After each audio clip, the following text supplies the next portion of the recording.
Hello, everyone, and welcome back to Rotten Tomatoes is Wrong. Whether you're watching us, you're listening to us, whether you're human or gargoyle or half dog, half person, half bee, half human, half deer, half person, we appreciate your patronage and your support.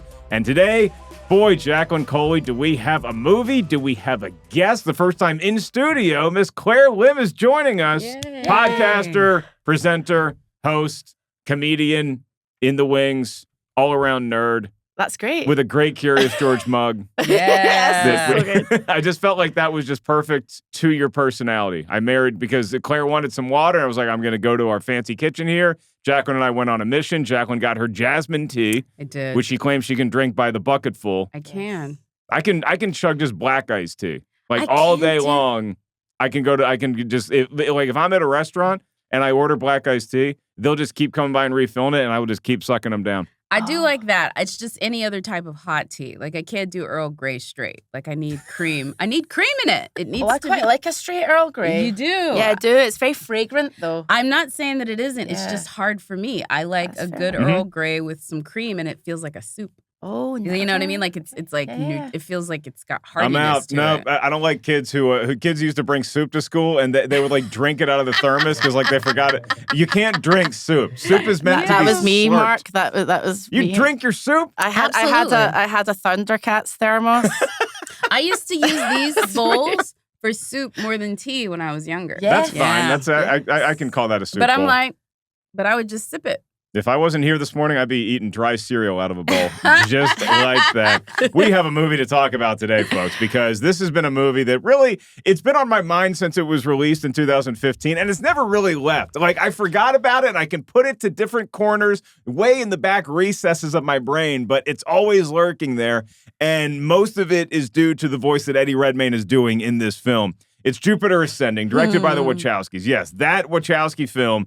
We're not talking about The Matrices, not talking about Bound, their very first film from 1996, which is 86% certified fresh, doubling as the highest Wachowski-directed film on the Tomatometer. Sorry, Keanu. Sorry, Lawrence. Sorry, Hugo. The Matrix is 83% certified fresh. Bound is number one at 86%. Jupiter Ascending will not be threatening that title anytime soon. It is 28% rotten on the Tomatometer, 38% with the audience score, so really didn't hit with critics or audiences when it was released way back 9 years ago. Jacqueline, Jupiter Ascending, do you want to try to give us a synopsis? Take it away. Of what this film is? Claire was all too happy to just talk through the ball. I have my notes, but I was like, hey, he's turned his light towards Jacqueline, so I'm just going to stare at you to you. It's one of the things we love doing to each other is making each other do the synopsis. It's like this sneaky little, we get this Grinch look on our face. I mean, it could be this. It could be giving it to the guest, but it's okay because this is one I can do. I can do this one with my eyes closed. You got this. We're going to tell the story of Miss Jupiter Jones, ladies and gentlemen. She is a Russian illegal immigrant who is a house cleaner. Her family, embarked on a trip to America after her father was killed for what, kids? Looking at the stars. Anyway, so we find her, and she is trying to sell her ovary eggs so that she can get a telescope. And in doing so, she discovers something about herself when she meets a half-man, half-dog called Kane Wise, ladies and gentlemen. We did not think too hard about these names. He's played by Channing Tatum. He comes to rescue her, tells her that she is a member of the ancient Abrasics family, which is basically like the evil Nepo babies of space. And it is with Douglas Booth, Eddie Redmayne, and what's her name? I forget her name, but she's also in Sense8. The sister? Yes, the sister. Whatever her name is. One of my favorite names, Tuppence.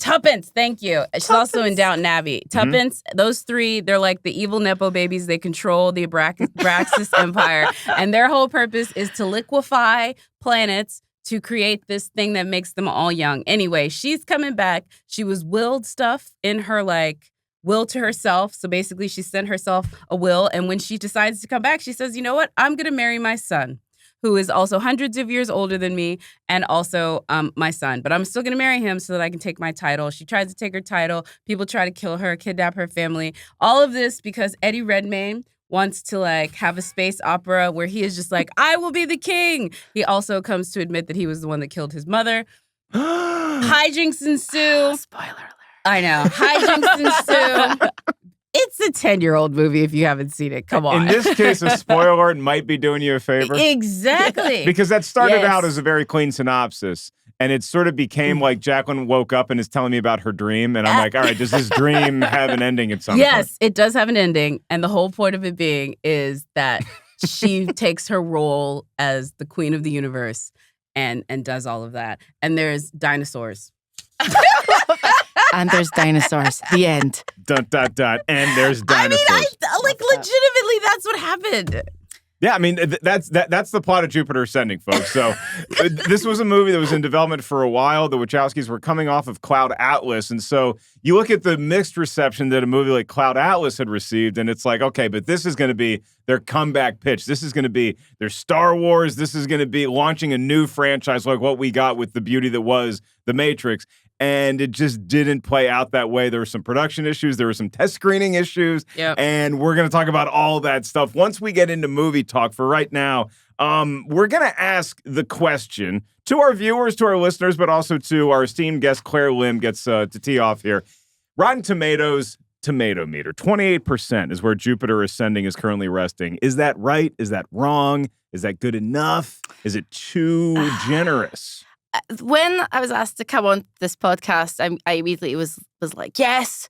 You get to have you in studio for the first time. Yes, in the studio for the first time. I was like, this movie sucked. It was so bad. But I thought about it a little bit more, which we'll talk about later in the podcast. And I'm going to say, yes, 28% is justified. But there are positives to this movie. I'm not going to trash it completely. Okay. But I am going to go with this score for now and say yes. You're going to go with 28%. Yes. Because, Jacqueline, I'm going to lean more towards the audience. I'm going to say this is a very rotten movie. I'm going to say that there are some redeeming qualities about it.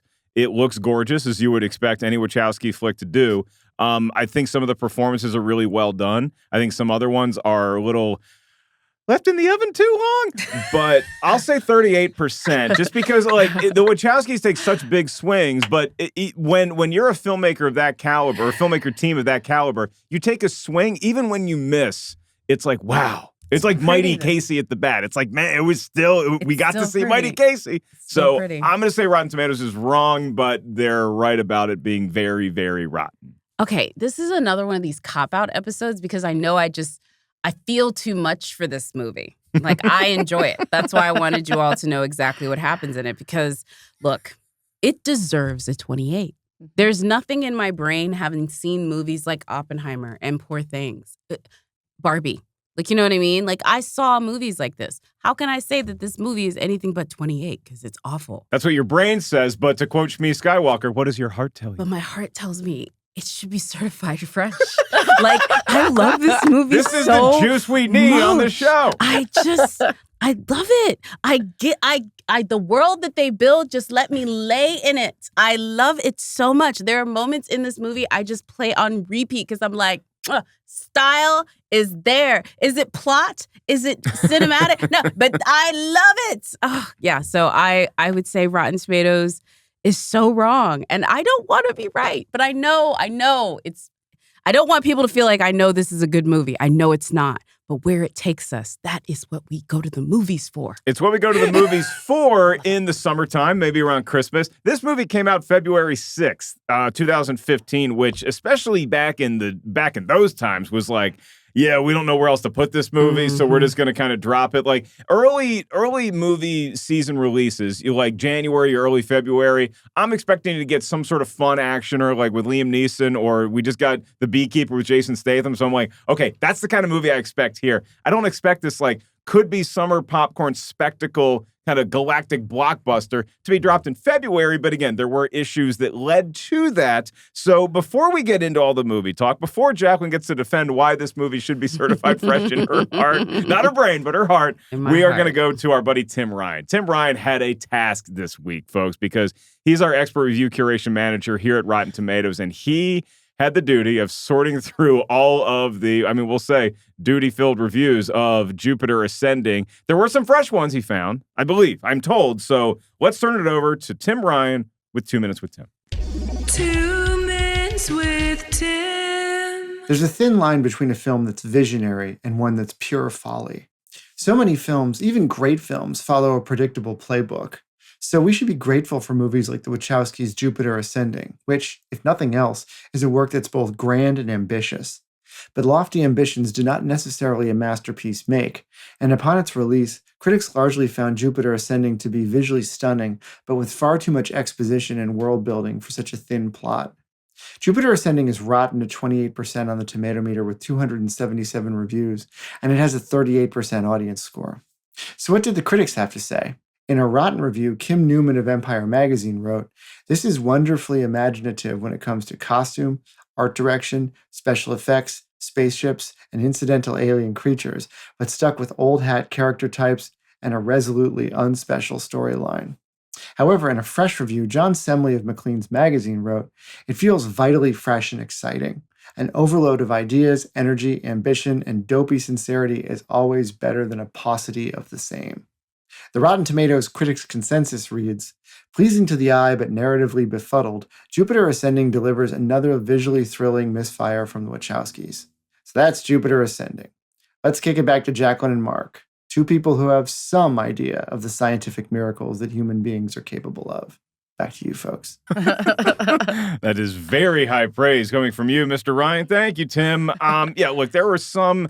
Like, I was looking at some of the reviews because producer Brian does a great job of, like, kind of cobbling a bunch of notes together for us and, like, giving us some reviews. The critics' consensus is what Tim just gave us, but there's also some reviews that are technically fresh. Here's a fresh review from Jupiter Ascending, is that this movie often plays like a super expensive 21st century version of one of those Star Wars knockoffs made around 1980 by people who weren't George Lucas. That's a fresh review, guys. That's as good as the critics could possibly do with this movie. And was that just? Was that unjust? We're going to talk about all that stuff right now. It's time for Movie Talk. All right, before I ask you guys where you were way back in 2015 when we were all so young, Claire was not living in the United States then. No, I wasn't American. I'm now American. You're American. I'm American now. USA. I'm American now. Give her some apple pie and some hot dogs, some sparklers. God. She's good to go.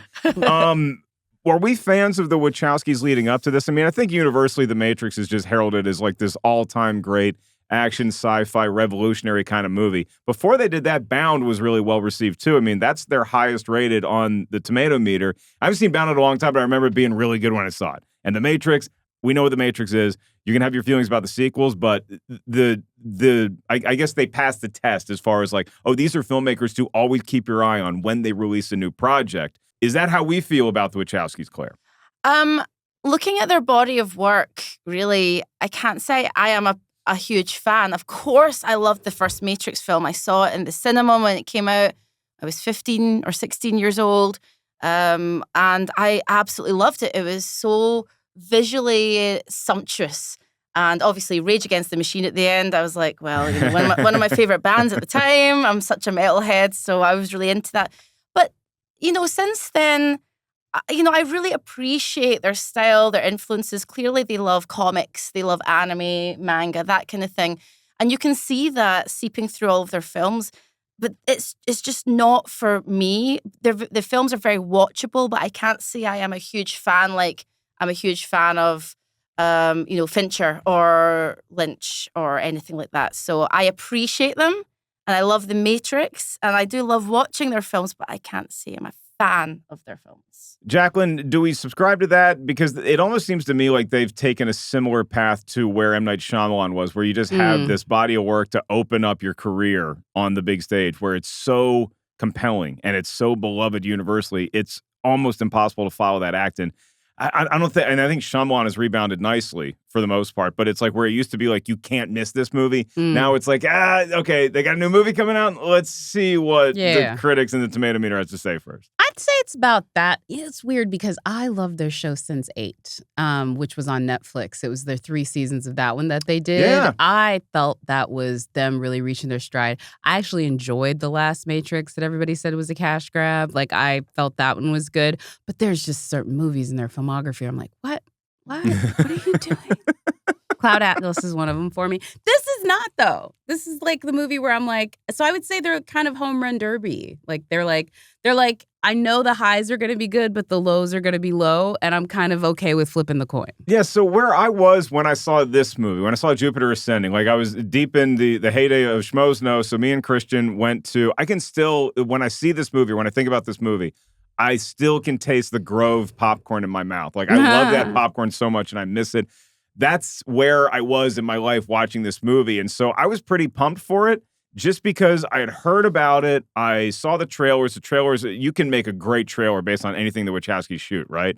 But then you also have this hesitancy where it was supposed to come out the summer before. And then it got delayed for VFX shots, but also because there were some test screenings that were reportedly horrible. So then it comes out the following year in this dumping ground season, and it just didn't click for me at all. So, like, watching this movie, did y'all see it in theaters? Jacqueline, were you already covering the movie world? Were you still back in Austin at this time? I was still back in Austin. I think I had already started covering entertainment, but I was still in my video game era. I was still going to like PAX and like doing a lot of video game reporting. Yeah, this is cool. This was very early. But I went on this movie on a date.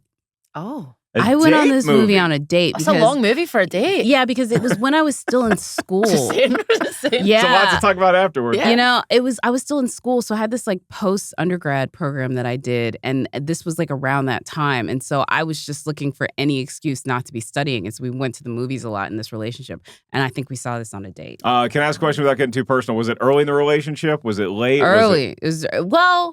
Maybe like midway through. Okay. I didn't know it was midway through at the time. I thought we were at the like Nobody ever knows it's midway sixth through. or seventh, eighth mark. Can I ask another personal question? Did it end shortly after? It ended by the end of that year. Did it end that night? The end of that year. Okay. By the end of that year, yeah. Okay. By like September, October that year. But if you've been on like a few dates and it's like, okay, now we can go like actually try to see a movie together and it's not going to like ruin the relationship if one of us likes it, one of us doesn't. I think both of us liked it. Okay. Well, but we should have that person on the podcast too. Because we are not having that person on the podcast. And Claire, did you take a date to see Jupiter Ascending as well? No, I didn't. I actually saw Jupiter Ascending on the way back from LA to London on a plane. Oh, wow. So it's not really the best place to see that kind of film on a tiny little screen on the back of a... Christopher Nolan's head is exploding right now listening to this. Oh, this is before those things got big. They were probably like that big. They were like really, it was a really tiny screen, and I tend to save all of the crap films that I don't want to see in the cinema for sort of plane rides. So I saw like all the Avatar 2, I saw Guardians of the Galaxy 3. I knew I wouldn't enjoy the latest. I watched all of those on the little screen. You like to go to outer space when you're on a plane. Seriously. Like 30,000 feet above the earth is not enough for Claire. She needs to get to the intergalactic travel. I need to really feel like completely tired and like I haven't eaten properly and, like I'm like completely exhausted. But I got through. So the first time I watched it, I got through to the point where we meet Eddie Redmayne's character and he talks like this. And I was like, no, I'm out. And That's a great impression. Yeah. Thank you. You almost had too much energy, though. Oh, yeah. What about this? It starts to feel quite tired. He served. And I just want y'all to know Eddie Redmayne ate. Y'all don't know that he ate, but he ate. Because he was giving drag. That was drag. Mm-hmm. Best and worst performance. But I got to about that point, I switched it off, and then I had to watch it later on a actual normal TV. I gave it a go when it was on TV again. So I never really saw it in the cinema. I kind of wish I did, because I think that would have changed my opinion. Because seeing The Matrix for the first time in the cinema, that's what the Wachowskis are good at. Mm-hmm. They're good at taking us through a completely bonkers aesthetic visual journey, so. And they're great at orchestrating action sequences too, which is why I think this movie leaves me flat in the places I didn't expect it. Like I can handle a story that I'm not really clicking with, or even a villain that I just think is sort of a annoying presence throughout the movie, as opposed to like this. But just petting his cat. I mean, he's literally like, the Smurfs are elsewhere. I'm in my castle, and I'm just bitching about how much I want to kill them, sending out my henchmen. He's Gargamel. He is definitely Gargamel, living wherever Gargamel lived and just sending a bunch of folks to Smurf Village, which in this case is all of Earth. Yeah. So I love the premise of this movie because you have, obviously I'm drawn to something where it's an underdog story. But you also have this person who has no idea what their real destiny is, and then they discover it, and now they have to fight for it. You got me. You hooked me.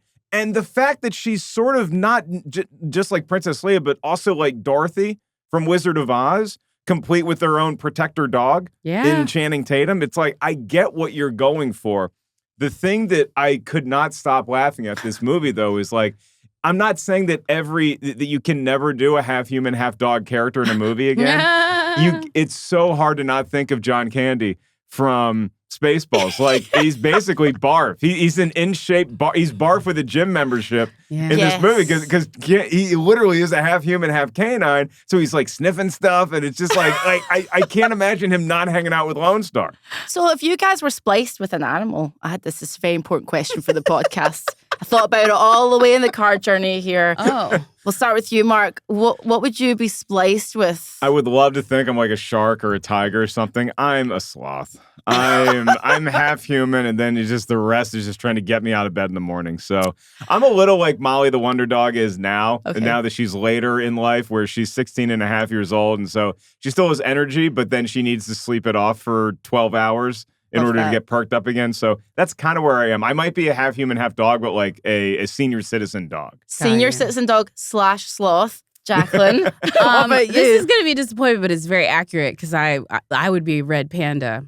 First of all, they're sassy. Their press is better than their reality. This is a person, it's like you look at it from afar and you're like, oh my God, I want one of those. And then you realize they're terrible. It's like, and they're like very energetic, but also like want to be left alone. Like they don't want to be around people that they don't like. And they'll like scratch people's faces off. They're like a fox. Oh, I love that. So basically a fox that's really cute. Right. I mean, I would have said wolf up until this past weekend. I actually went to a wolf conservation this past weekend, so I was learning about wolves, and I got to like see them and like hang out with them. And wolves, there's no such thing as an alpha wolf, right? No. So every guy referring yourself as an alpha wolf, that ain't a real thing. It's made and up. Also, the term lone wolf, which I always called myself, like I'm a comic, I'm a lone wolf. I know what a lone wolf is a wolf that is scared and that is tired and is hungry and is sad. And so I'm like, okay, maybe I'm just a house cat. Yeah. Maybe I'm just a cat that likes to just be by myself for the most part. So I might be half cat, half sloth, and less dog. Claire Lim, it was your question. Oh, definitely an old cat. You're an old cat. I am just my cat because I do genuinely like to be left alone. I don't really, present company excluded, don't really like people very much. I just like to get sort of rubbed and scratched and fed. And I just like to be comfy. Yeah. And then to be left alone. And then, just like feed me and like, pay attention to me. Then when I tell you to go away, go away. That's basically me in a nutshell. So I am a cat. For sure. Right. I think we'd all be pretty useless in this Jupiter ascending world. We would be terrible. We'd terrible. probably get off by henchmen early on. I mean, they have to go to all three of our places because we're not hanging out together. I ain't outrunning anybody. I mean, Kane in this movie is just Channing Tatum's character, and this is like a newborn. This is like a puppy who's just like excited to be out and like rollerblading around. I don't know if I love the rollerblades or not because it looked kind of ridiculous that he's just like doing this like speed skater motion, but it's kind of cool too. It's kind of cool.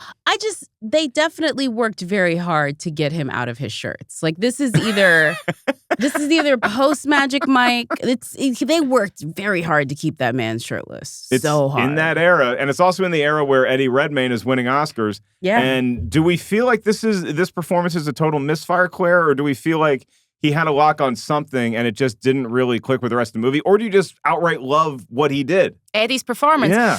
Yeah, like, I mean, it's quite jarring when you first hear the voice and you see him and you're like, oh.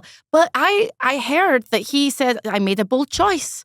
And he went for it. He went for it. And I actually quite appreciate that as an actor. And as a villain, he's really hammed up. I think in that world of Jupiter Ascending, that hammy, cheesy, villanesque performance really works. So you can say what you like about Eddie Redmayne's performance, but it works in this setting. Yeah, I mean, I Jacqueline, completely agree. Yeah, Co-sign. you try to think about villains, and like I don't always want a super imposing. I don't always want Bane. I don't always want like Goro from Mortal Kombat. Like sometimes it is nice to be understated, and it's more about the cerebral and like what you're plotting versus. I mean, there's a reason why most of the dictators through history, tiny hands like I have, they're short in stature, and it's like they just want more power, and so it's like this is exactly who this dude is. Absolutely, and like let's look at who this character is, and like maybe where an actor like Eddie Redmayne comes to this. This is a dude that is killing his mother in a kind of underhanded way. He was the favored son, so he was the one. I am the eldest boy. Exactly, very Kendall Roy who completes, patricide. And then it's also this idea that he is now living as the sort of like king person, and he's trying to pretend that. So there's a gravitas that he is portraying in the first part of the movie that actually starts to unravel as we get towards the end, and you'll actually notice that the voice becomes less sinister as things start to unravel for him. By the time that she's like confronting him, he's like a scared boy crying almost. And so actually, again, there's more layers to this. It is not, I'm not saying that they hit every note, but they are trying to conduct that orchestra. Let me tell you. I think my favorite scenes in the movie though are with Jupiter, or with Mila Kunis. I think she really brought her A game here, where you're left with kind of not second banana, but like you have all these, effects. You have all these like outer space things going on. And when we meet her in her adult form, she's just kind of earthbound and cleaning toilets and stuff. And it's like, what is going to become of this person? Until it gets a little creepy, her and Kane's interactions, I think, are like one of the bright spots of this movie, which is sort of disappointing because I wanted to love all the action sequences. There's an action sequence in the middle of this movie that is 8 minutes, and reportedly, according to producer Brian's notes, took 6 months to film. What like Mila and Channing had to shoot something from this scene just about every day for the better part of half a year to get this thing. And when you watch it play out, you're expecting this awesome Mission Impossible, bullet chase sequence, and it just kind of, the action here, unlike the action in The Matrix, feels frenetic but boring at the same time. Yeah. And I can't put a pin in why, Claire, but that's how I felt watching. I don't necessarily think that action sequences have to be long drawn out. And I think with this, there's so many complex things happening in this movie, so long drawn out, to the point that I've started to think with certain Marvel movies as well, times in the cinema where I've sat there thinking, yeah, when's this part over though? Like, because it's so samey.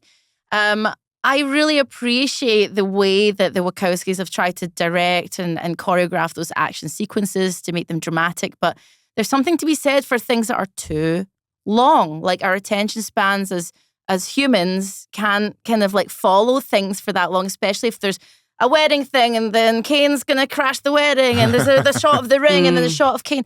Your brain's almost not, I know that they don't want to do things in a linear way all the time, which I completely appreciate because that's art. It's the way that they create their art.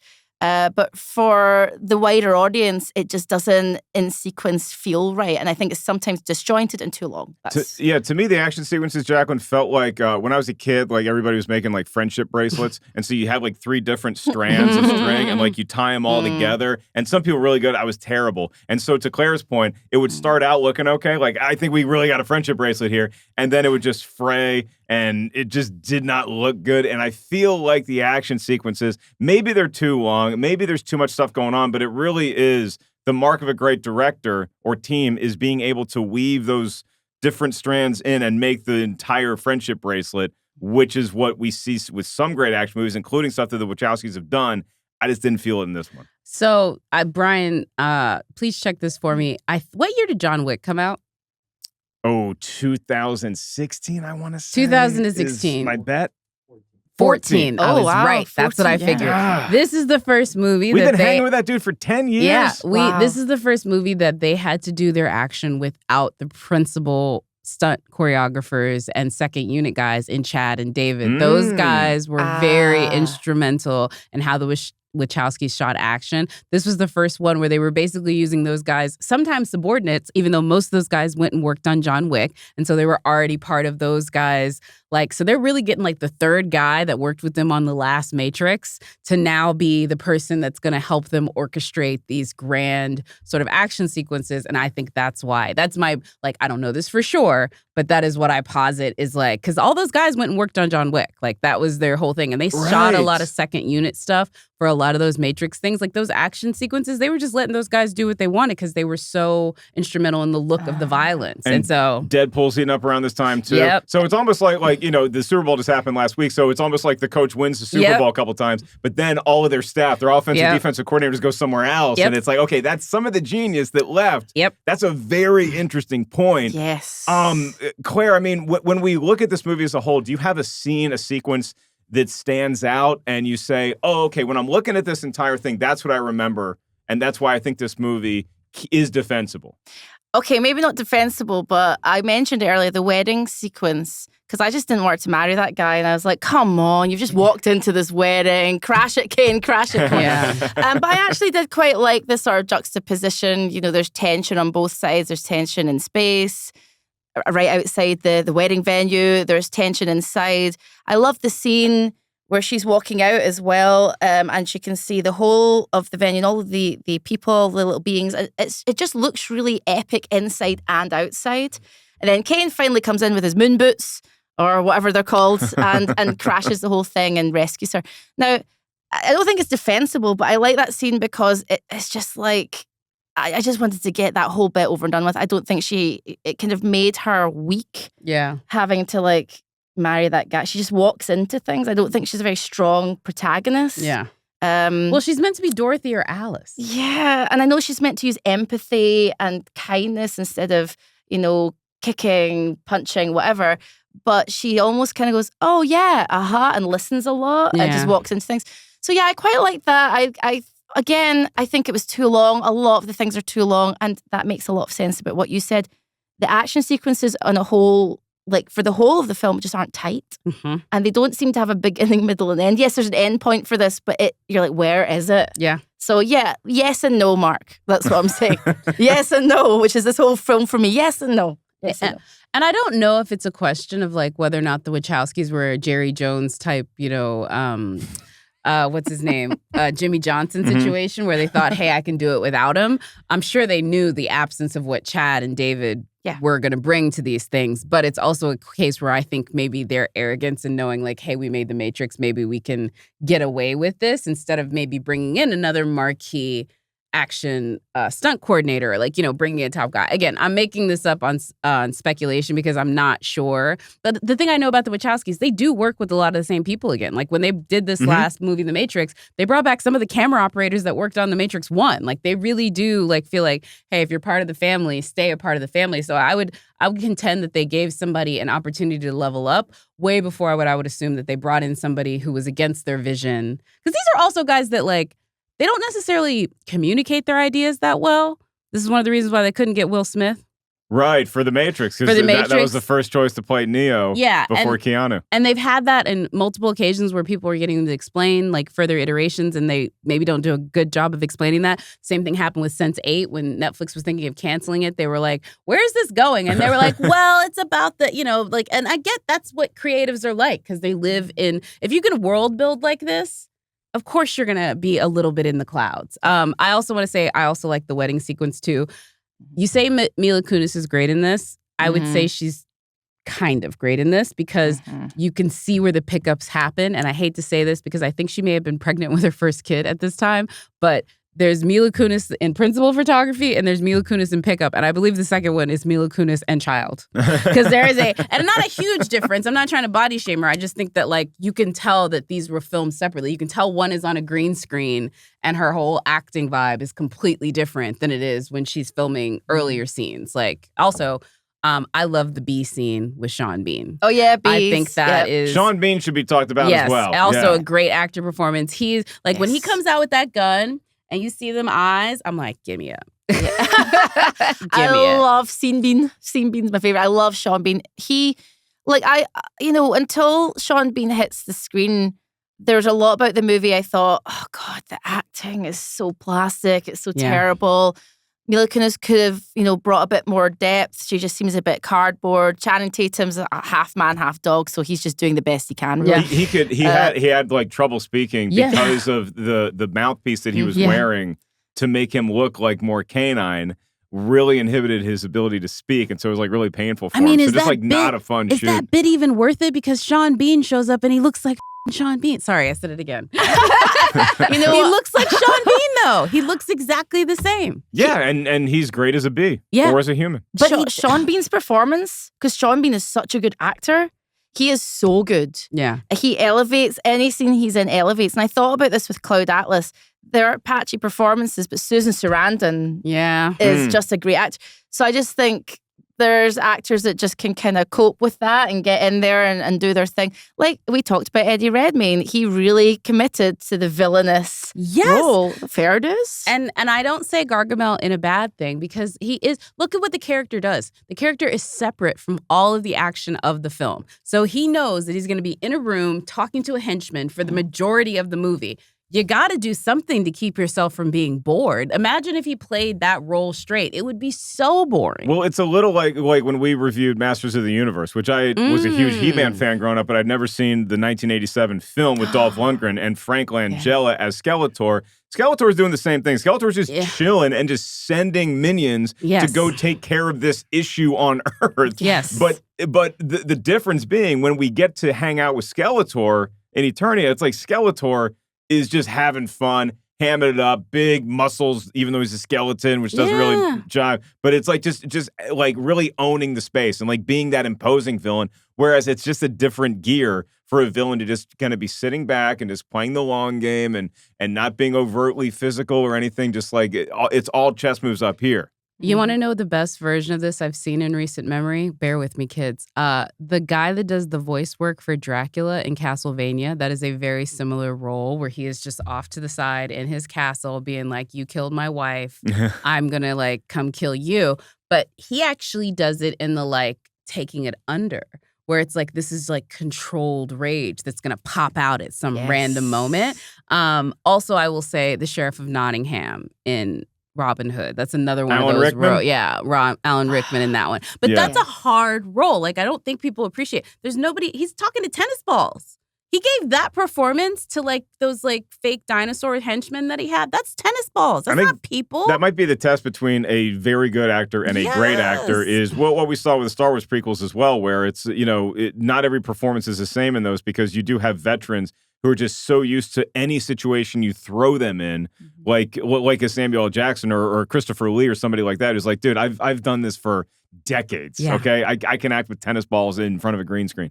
And so with Jupiter Ascending, like the villain performance didn't leave me cold. It just left me annoyed after a while because I just could not deal with the voice anymore. And that's probably a shortcoming on me as an audience member as much as it is on Eddie Redmayne making that very bold choice. But there are some redeeming qualities to Jupiter Ascending. I'll say my favorite part of the movie is the stunning set pieces, the design, I guess I should say, because a lot of it is visual effects. So Dan Glass is a guy, he had also worked with the Wachowskis on the Matrices and stuff like that.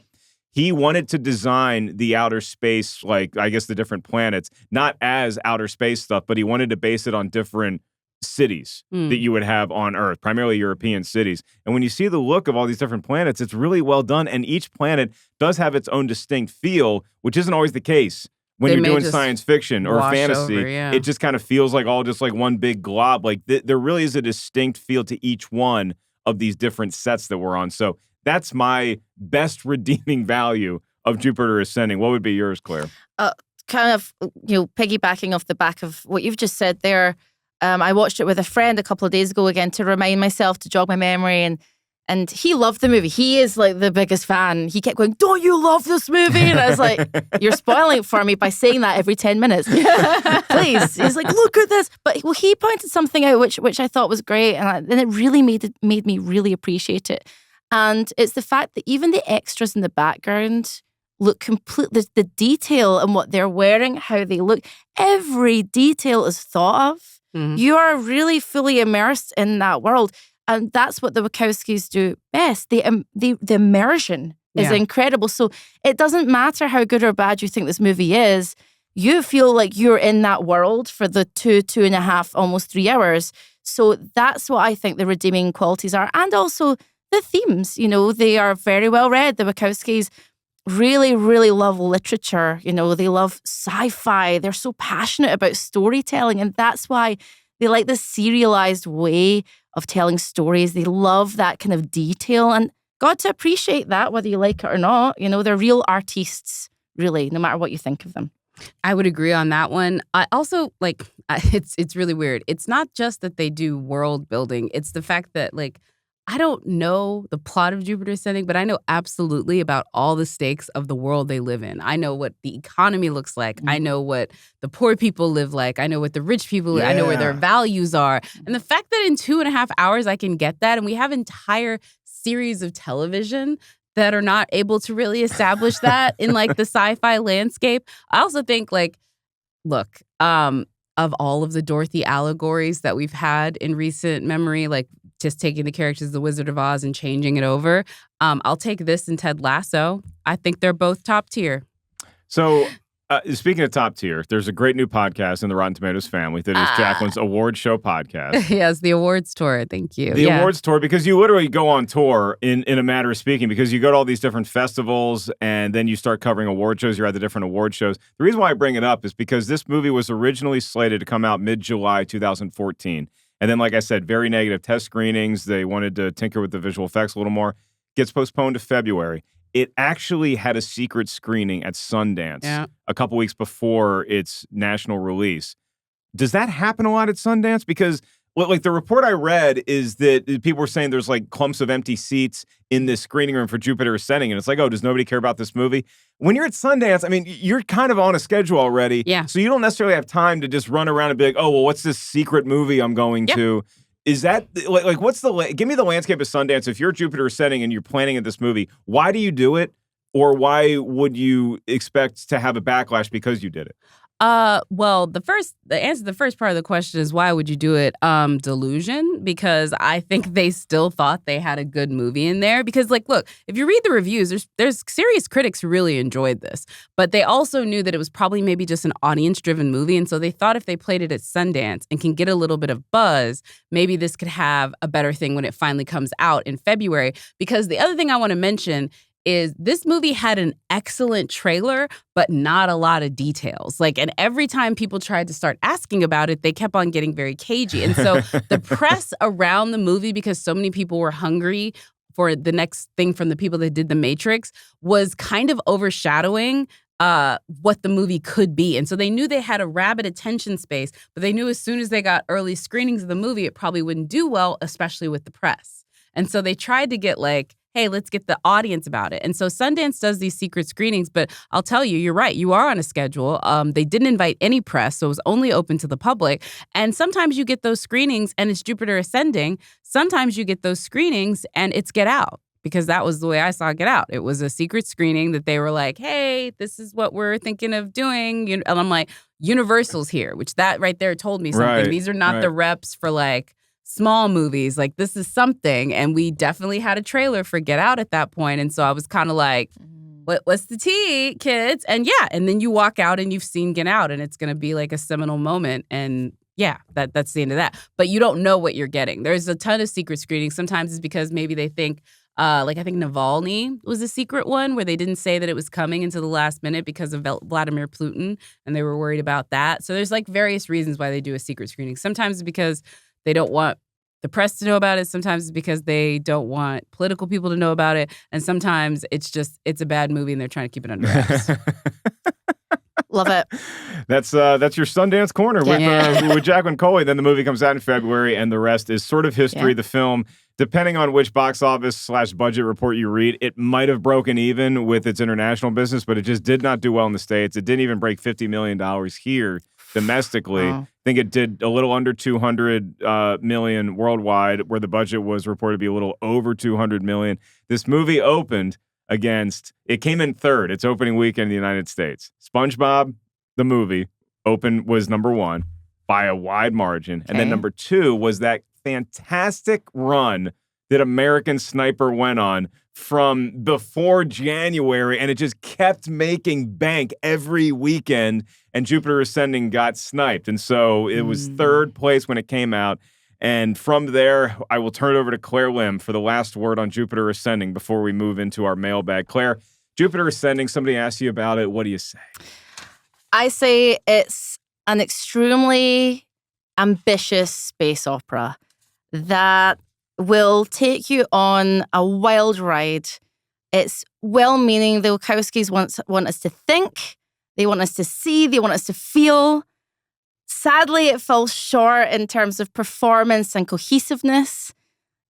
Not every sci-fi, soap opera, whatever, has to be like 10 million hours long. But if you're curious, I would go see this. I think it's a film that you should see. I still think that 28% is correct. I don't think it should be certified fresh, but it definitely is a film that I'm glad exists. You said enough in there to make me want to go rewatch some. Yeah. I'm like, what? Okay, yeah, there is some stuff that I kind of wanted to get ringing out. endorsement. Changed his minds. Yeah, I'm with it. I'm with Changing it. minds here at Rotten Tomatoes is wrong. And now let's get into the minds of our listeners with our mailbag segment. We always have ketchup on the brain here, and today's ketchup crew member is Tony Jones. Tony writes us, "Hi, Rotten Tomatoes is wrong. I would really like to get the team's thoughts on Black Panther Wakanda Forever at 84% certified fresh. A fantastic score, no doubt. I still think it's too low.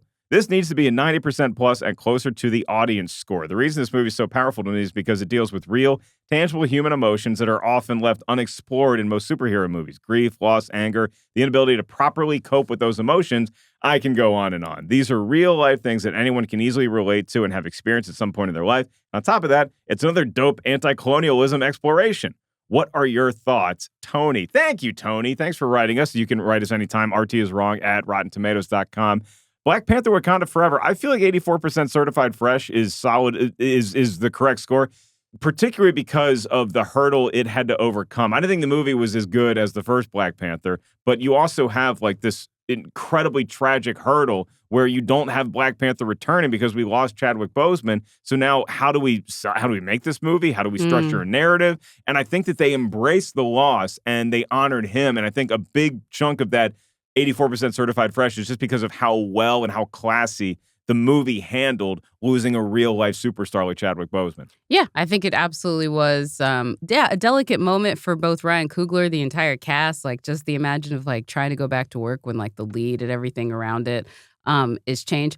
Look, I still think that this movie was brilliant for what it had to do. It's like the Simone Biles effect. It's like, if you could do it, try. Like, you guys have everything in front of you to make a good movie and you can't. So the fact that they were able to do this despite the crazy things they had to overcome, yeah, I agree. It could probably be a lot higher. Claire, where does Wakanda Forever rank on your like MCU? Like, there's 40-something movies now, right? Oh my God, like, there's 2 billion movies, but it's very high up. Absolutely top 5. For me, I saw this film at a time where I'd lost a lot, you know, not people, but just I was changing, my life was transitioning. And so that hit me from the very start. I think that they handled the loss extremely well. And by the end, I was in tears. It was a press screening. I was sitting with like maybe 10 other people going, like kind of like trying not to ugly cry. But that really, I've never, apart from a few superhero movies, this is one where I really felt something deep because it does really speak to the human in us. And it's sort of, the superhero stuff is just on top of that. But they are humans inside. And that's what I got from that film. So yeah, I mean, it wouldn't hurt if it was 90% or closer to 90, but I think 84% is excellent. Still a good score. Yeah. Oh, I also want to add one of the best jokes from the Governor's Awards a couple weeks ago when John Mulaney hosted. He said, Angela Bassett got nominated for an Academy Award for being in a Marvel movie. That's like winning a Pulitzer Prize for a Reddit comment. And that's bars. Like, that is absolutely accurate. It's a great bit. You know, I And loved it. Angela Bassett gave an award-worthy performance in Wakanda Forever. You know, two of the biggest cries of my entire life were press screenings. Really? Coco. Oh, yeah. Lost it. So happy that they left the lights down for the entire credits because I was a mess. Wait a minute, did we see that together? Because I was seeing Skip It days. I saw it with Molly's mom. You might have been there too. It was at the Disney lot, and I was just a mess. The other one is Night at the Museum 3. because really? because the end is Robin Williams, and he had already passed, but Robin Williams is still playing Teddy Roosevelt. And there's a scene at the end of Night Museum 3 where he's saying goodbye to Ben Stiller's character, like, maybe we'll meet again. And the speech he gives, it's almost like he's saying goodbye to all of us. And I lost it.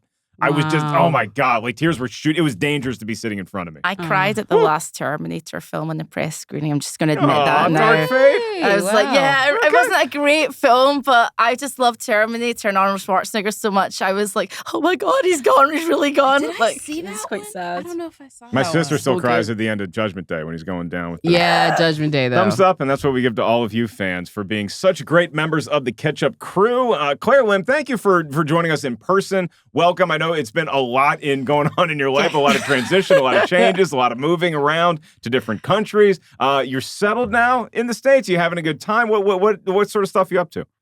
Okay, well, I'm settling now. It's been very weird. Me and my cat are happy. Me and Mac. Is it a full cat or half cat, half human? No, I'm glad to say it's a full cat. It's a full cat. But yeah, I'm working again here and there, doing conventions and other things outside of conventions, and then I'm about to start doing stand-up again. Wow.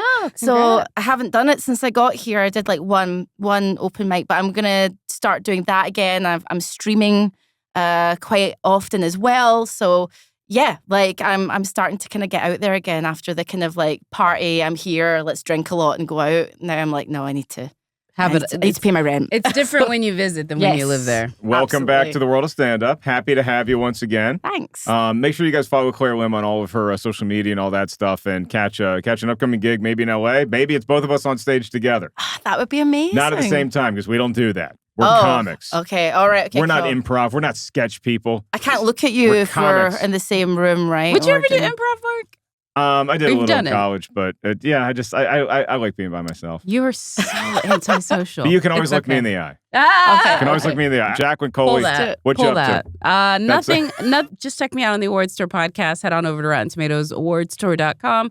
There's tons of stuff we're doing. Mostly with Brian. Brian's been my partner in crime on that one as well. So yeah, just be on the lookout. We're about to go to the Oscars nominee luncheon for fun times. You know, I never liked the word luncheon. I always hated it until I started watching The Gilded Age, and that's what they called lunch back then. It's like, is Bannister serving us luncheon today? And I'm like, I Yeah. kind of want to go to luncheon You have to now. see it in the Eddie Redmayne. to- Luncheon. You need to get on. If you like that, you really do need to get on Downton Abbey. Soup.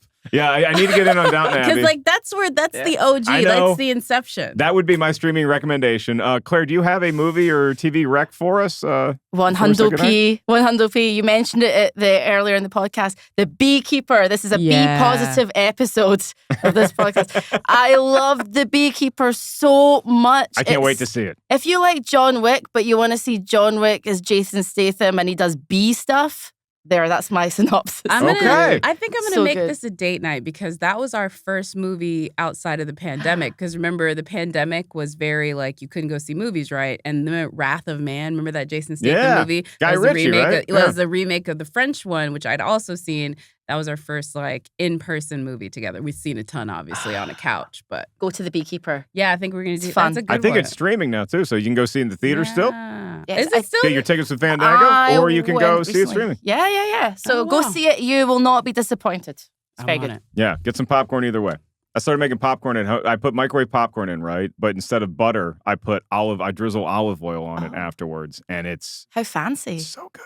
Wow. It's so good. It's Oh so my good. God. Olive oil, Make please. sure that you subscribe, rate, review, all that good stuff you love doing for your favorite podcast. Put us in that category and do whatever your preferred platform of listening or watching encourages you to do. Next week, Jacqueline Coley, 2 weeks from now, I believe. It's a much anticipated episode for me because I have yet to see this film. Yeah, and I hate to tell you to put your mind at ease, but don't worry, darling. Don't worry. Oh, That's we're what we're going to talk talking. about the movie. We're going to talk about some of the behind the scenes with that movie. There's going to be a whole lot in a Spitgate. few weeks here We at will Rotten Tomatoes is relitigate. Wrong. For Jacqueline Coley, the wonderful and talented guest Claire Lim, producer Brian, the whole gang here at Rotten Tomatoes, I am Mark L. saying thanks for watching, thanks for listening, and we will see you next time. Goodbye. You're the best.